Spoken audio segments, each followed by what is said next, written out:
राज्यामध्ये 10 ऑक्टोबर नंतर आचारसंहिता लागण्याची शक्यता. हरियाणा जम्मू काश्मीरचा निकाल जाहीर झाल्यावर लगेचच होणार महाराष्ट्रातल्या निवडणुकीची घोषणा.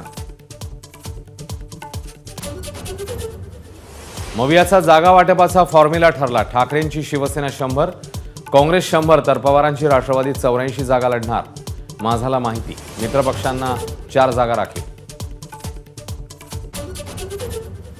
आमदार भरत गोगावलेंची एसटी महामंडळाच्या अध्यक्षपदी नियुक्ती. मंत्रिपदाच्या अपेक्षित असलेल्या गोगावलेंकडे एसटी महामंडळ. मुंबई विद्यापीठाची 22 सप्टेंबरला होणारी सिनेट निवडणूक स्थगित. बेकायदेशीर सरकार घाबरले. विरोधकांचा हल्लाबोल. तर अभाविपचं शिष्टमंडळ राज्यपालांकडे दाद मागणार.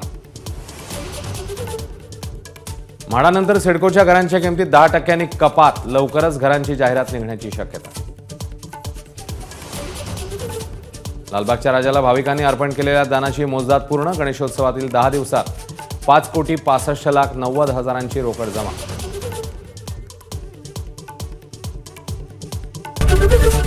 एबीपी माझा, उघडा डोळे बघा नीट.